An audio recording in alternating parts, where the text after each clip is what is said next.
Hello, and welcome to Property, Plant, and Equipment, Part 5. My disclaimer and copyright notice: the information and opinions in this presentation are those of the author only, and not the author's employers or affiliated organizations, including but not limited to Irvine Valley College, the South Orange County Community College District.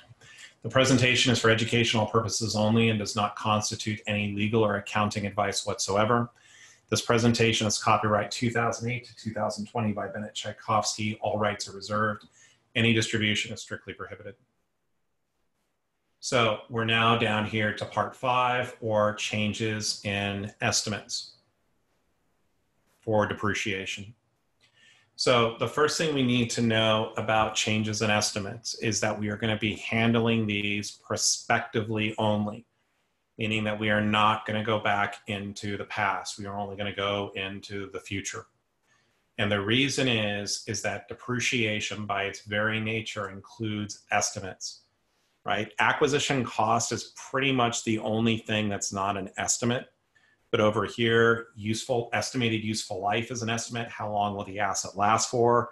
And salvage value is also going to be an estimate. If either the salvage value or the estimated useful life changes, we are going to depreciate the asset using that initial method up until the date of change. And then we're going to depreciate with the new information from that date of change. So what we're going to do is we're going to take a look at one of the examples that we just did over here for double declining balance. And so this will give us a good way to go through and review. So in 2018, we purchased this equipment. Total acquisition cost is $500,000. The equipment is expected to last for 5 years and has a salvage value of $200,000. So on January 1st, we determined that the equipment would have a useful life of 10 years from January 1st, 2019. So assuming that SMCCI uses double declining balance to depreciate the equipment, determine the depreciation expense for these different future years. So what we're going to do is I'll go back over here to my Google Sheet. So right over here, when we're doing, this is change in estimates. We are only going to be handling those changes prospectively. So here, when we're looking at double declining balance, we've got our acquisition cost of $500,000 less the accumulated depreciation divided by the estimated useful life times 2. This is our equation for double declining balance. If you don't understand how this is done, please see the 4th video in the series. Okay, so for 2018, this is our general equation, but for 2018, what we are doing is we're going to be using the original information because over here, the change in estimate is occurring on January 1st, 2019. So we're going to be using the original information to do the depreciation the first year. So this is going to be $500,000 minus 0, because as of the first year, there's no accumulated depreciation because we just started depreciating the asset. I'm dividing this by my estimated useful life of 5 years. And I'm going to go through over here and multiply this by 2. My annual depreciation expense is going to be $200,000. However, for 2018, because I used the equipment for 9/12, or from April 1st through December 31st, the amount of the depreciation expense that I'm going to be taking here is going to be $150,000. If you didn't understand it, it's okay. I have another video that goes through in terms of how to do this. So what I now need to do is I need to look at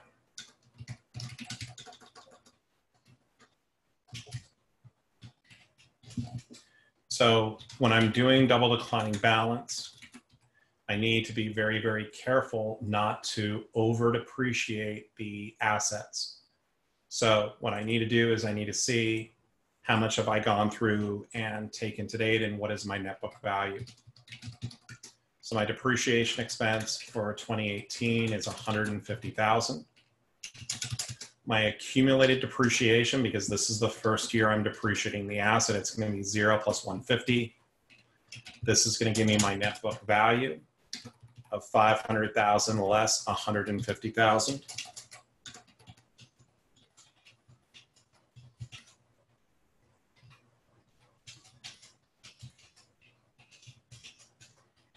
And I'm always comparing this to my salvage value, because my salvage value my net book value can never fall below salvage value.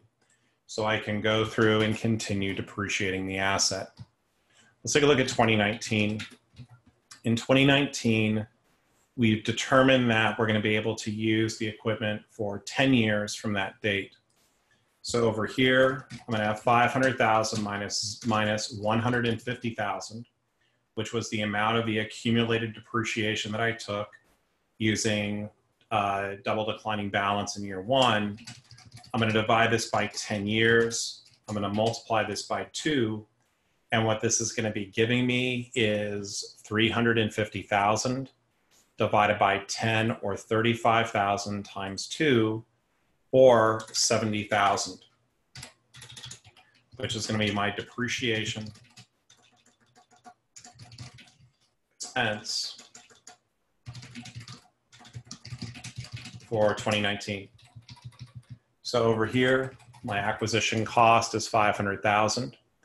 My depreciation expense for 2019 with this change is 70,000. So my accumulated depreciation is going to be the current year plus my prior year, which was 150. My net book value is over here at 280. My salvage value is 200, so I'm still okay to depreciate.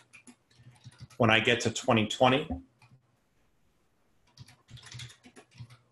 I'm going to have 500,000 minus a total of 220,000 divided by 10 years, multiplied by 2, which is going to be giving me, this should be 280,000 divided by 10 times 2, or 56,000, which is going to be my depreciation expense for 2020. So here we've got 500,000. My depreciation expense is 56,000. So my total amount of my accumulated depreciation is the total prior amount taken to date plus the current amount of 56,000. So here my net book value is 224. My salvage here is 200. So I'm getting a little bit closer in terms of where I need to be concerned. Because as we remember from the prior video, I can never depreciate below my salvage value. When we get to 2021, this is going to be 500,000 minus 276,000 divided by 10 multiplied by 2. And this is going to be 22,400 times 2, or 44,800. And let's put this in there and see what happens. So over here, my initial calculation for depreciation expense is 44,800. So my accumulated depreciation is going to be 276 plus the 44,800, or 320,800. My net book value is 179.2. Salvage value is 200. I have a problem. I can never depreciate beyond my salvage value.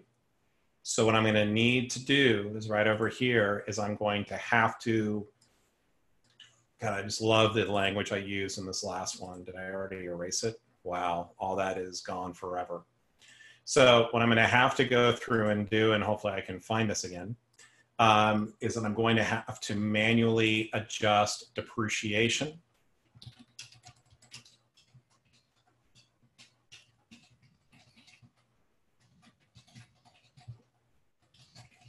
For 2021. So what I'm going to do here for 2021, my acquisition cost was 500,000. The amount of the depreciation expense I'm going to be recording to do the manual adjustment is going to be the 2020 net book value of 224,000 minus the salvage value of 200,000 or 24,000. So that's going to be the amount of depreciation to take in 2021. So over here, the amount of depreciation that I take is going to be 24,000. So my accumulated depreciation will be the 276 plus the 24. My net book value is 200,000, which is the same here as my salvage value. So in 2022, I take no depreciation expense because I have gone to my salvage value. So that's how we do it. Remember, as we go through, we do not change the past. We only change the factors going forward. Be very, very careful on the language of this. Note here that I'm saying January 1st, 2019 determines that the useful life will be 10 years from that date. You'll sometimes see, oh, it's now 11. But is that 11 from April 1st, 2018, or is the total life? How do you go through and do that? So be really careful as you're going through and reading that language on these types of questions. Okay. So with that all being said, I want to thank you for watching and joining us today. Please do not forget to like and subscribe. If you have any questions, please feel to email me at 1812cpa@gmail.com. Have a great one. Thank you so much.